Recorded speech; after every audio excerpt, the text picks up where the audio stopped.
ফজর এবং জোহর, আসরের নামাজগুলোকে আল্লাহ রাব্বুল আলামিন সংরক্ষণ করেছিলেন যে আমার প্রিয় হাবিবকে আমি গিফট দেব। সর্বোপরি প্রশ্নের উত্তর, বিশ্ব নবীর উপর আল্লাহ রাব্বুল আলামিন 5 ওয়াক্ত নামাজ উপহার স্বরূপ গিফট দিয়েছেন। তাহলে কেউ যদি প্রশ্ন করে আমাদের নবীর তো কোনো নামাজ নেই, অন্য অন্য নবীর নামাজকে উপহার দেওয়া হয়েছে। হ্যাঁ, সঠিক। অন্য অন্য নবীর নামাজগুলোকে আমাদের নবীর উপরে পরবর্তীতে ফরজ বিধান হিসাবে উপহার দিয়েছেন। এর মানে 5 ওয়াক্ত নামাজই আমার নবীর। সুবহানাল্লাহ। 5 ওয়াক্ত নামাজ আমার নবীর, কিন্তু এটা পছন্দ ছিল অন্য নবীর থেকে, হেফাজত করে দিয়েছেন, আল্লাহর প্রেমিককে দিয়েছেন। এরপরেও প্রশ্ন থেকে যায় পার্সোনাল ভাবে নবীজির কোনো নামাজ আছে কিনা। আজকের আলোকপাত এটাই হবে ইনশাআল্লাহ পবিত্র কোরআন থেকে। শুরুতে আসি, আমরা আসরের নামাজ নিয়ে যে আলোচনা করেছিলাম, এর যে ফাজাইল, বিশ্ব নবী সাল্লাল্লাহু আলাইহি সাল্লামকে প্রশ্ন করা হলো, ইয়া রাসূলুল্লাহ, আমরা যে আসরের নামাজ আদায় করব, ইউনূস আলাইহিস সালাতু ওয়াস সালামকে আল্লাহ রাব্বুল আলামিন হেফাজত করেছেন এবং শুকরিয়া আদায় করেছেন, আমরা কি করব বা আমাদের লাভ কি হতে পারে? রাসূল সাল্লাল্লাহু আলাইহি সাল্লাম বললেন, তোমরাও যদি এইভাবে ইউনূস আলাইহিস সালাতু ওয়াস সালামের এই শুকরিয়াকে আদায় করতে পারো, তাহলে তোমাদেরকে আল্লাহ রাব্বুল আলামিন ওই দিন অন্ধকার থেকে হেফাজত করবেন। সুবহানাল্লাহ। তাহলে আমরা তো মাছের পেটে যাব কি যাব না গ্যারান্টি নাই। রাসূল সাল্লাল্লাহু আলাইহি সাল্লাম বলেন, তোমাদের হলো কবরের পেট। কিসের পেট? কবরের পেট। অর্থাৎ এই কবরের পেটের অন্ধকার থেকে তোমাদেরকে হেফাজত করবেন। সুবহানাল্লাহ বলেন। এরপরে রাসূল সাল্লাল্লাহু আলাইহি সাল্লাম বলেন, ইউনূস তো একটা মুসিবতে পড়েছিল, তোমাদের পৃথিবীর জমিনে যত মুসিবত আছে সমস্ত মুসিবত থেকে আল্লাহ রাব্বুল আলামিন হেফাজত করবেন। সুবহানাল্লাহ।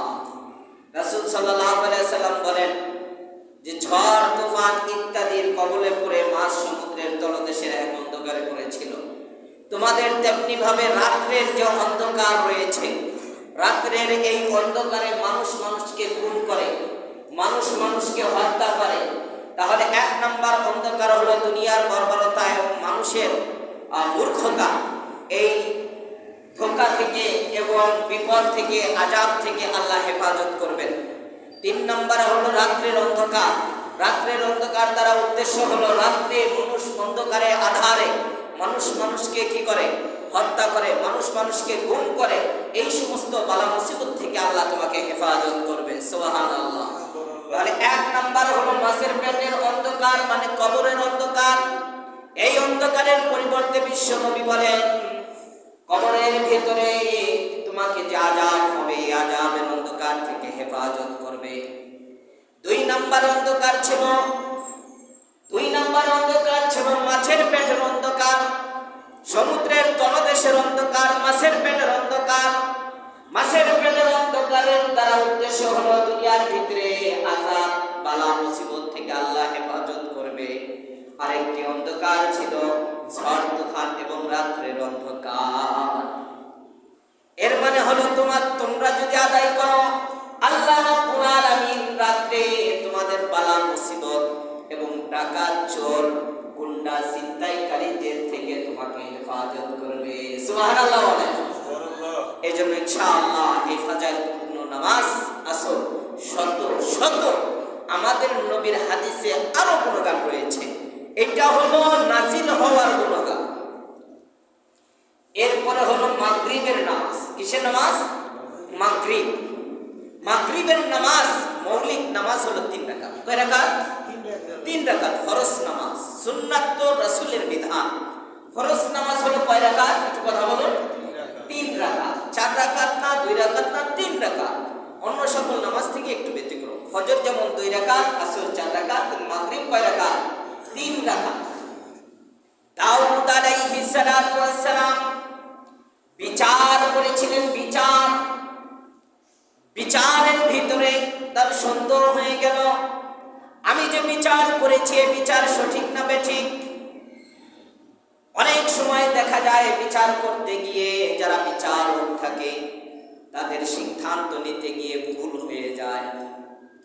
নির্দোষীকে দোষী আর দোষীকে নির্দোষ সাব্যস্ত করে ছেড়ে দেয়, ঠিক কিনা বলেন? হয়, ব্যতিক্রম হয়। একটা হলো ইচ্ছা করে, আর একটা হলো সরকারি চাপে পড়ে, আর একটা নিজের সিদ্ধান্ততে অনেক সময় তার মেধা কাজ করে না, ভুল ফতোয়া দিয়ে ফেলে, ভুল সিদ্ধান্ত দিয়ে দেয়, দেয় কিনা বলেন? আপনার জবানে, আপনার ব্রেনতে আপনার সবকিছু মিলে একটা কথা বলার চিন্তা ছিল যে আমি এই কথাটা বলবো, কিন্তু কথাটা রং হয়ে যায়, হয় কিনা বলেন?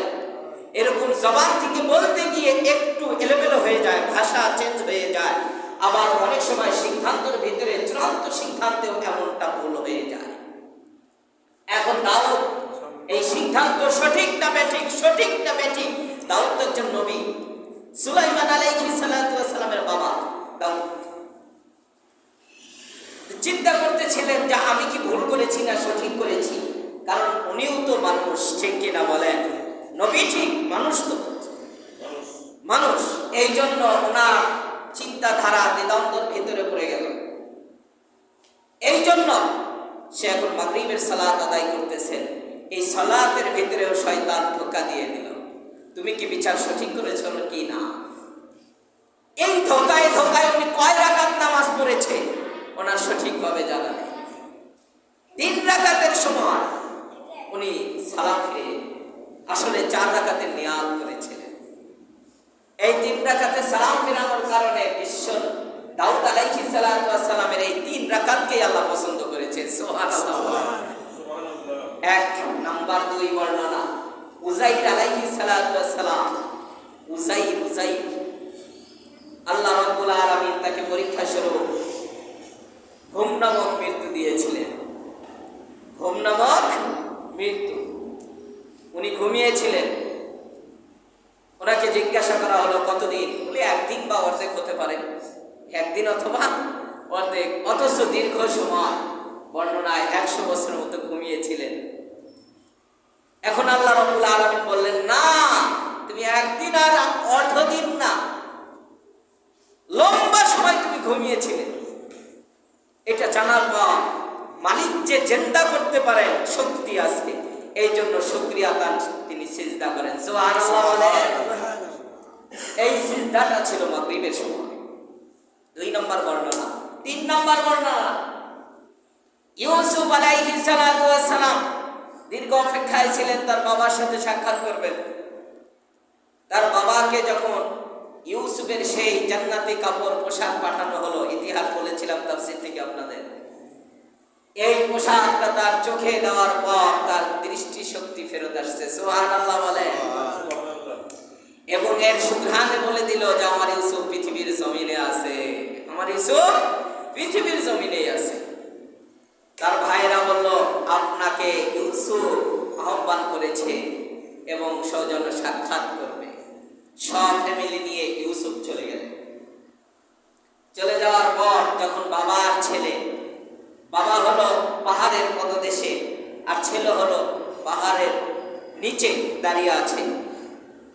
বাবা পাহাড়ের উপর থেকে ইউসুফকে হাত ছাড়িয়ে দেয়, ছেলে পাহাড়ের নিচ থেকে ইউসুফকে হাত ছাড়িয়ে দেয়।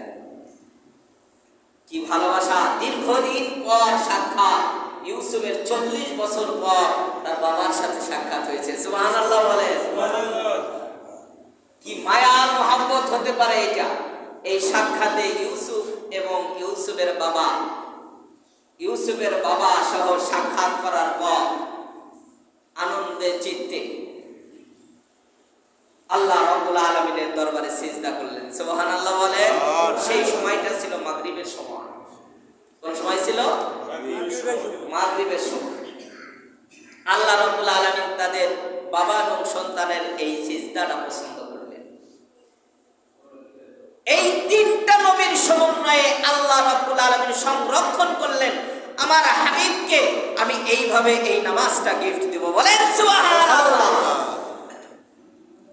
যদি আমার আপনার সিদ্ধান্তে ভুল হয়ে থাকে, মাগরিবের সালাতের কারণে আল্লাহ গুনাহ মাফ করে দিবেন। আর আমি আল্লাহর পরিচয়ের মধ্যে, আল্লাহ যদি আমাকে ঘুমন্ত থেকে উঠান, এই উঠানোর পর আমরা যে মাগরিবের পর পরে একটু পরে ঘুমিয়ে পড়বো, এই ঘুম থেকে উঠাবেন এই শক্তিকার আল্লাহ। উযাইর আলাইহিস সালাতু ওয়াস সালামের সেই সুন্নাতটা পালন হবে। এরপরে দীর্ঘদিন সন্তান যদি হারিয়ে যায়, তাহলে আমাদের উচিত হবে এইরকম ভাবে সিজদা করে আল্লাহর দরবারে কি করা? শুকরিয়া আদায় করা। কোনো জিনিস হারানো সম্পদ যদি আমরা ফেরত পাই। এই ৩ নবীর সমন্বয়ে, ৪ নবীর সমন্বয়ে আল্লাহ রাব্বুল আলামিন আমাদের জন্য মাগরিবের সালাতকে হেফাজত করলেন। বলেন সুবহানাল্লাহ। বিশ্বনবীকে গিফট দিলেন। আসুন ইশার নামাজ নিয়ে আমরা আলোচনা করব আজকে। ইশা, এরপরে আসবে আমাদের নবীর নামাজ যতদূর সম্ভব। আল্লাহ রাব্বুল আলামিন পবিত্র কোরআনে সুস্পষ্ট বলেছেন, তুরে সিনিন ওয়া তুরি সিনিন। তুরে সিনিন, সিনাই একটি পর্বত। এই শব্দটি একেবারেই ছোট। তুরে সিনিন আমরা বুঝি তুর পাহাড়, সহজ ভাষায় বলি তুর পাহাড়। এর মানে সহজে বলি, তুরে সিনিনের মধ্যে মূসা আলাইহিস সালাতু ওয়াস সালামকে নবুয়ত দিয়েছেন।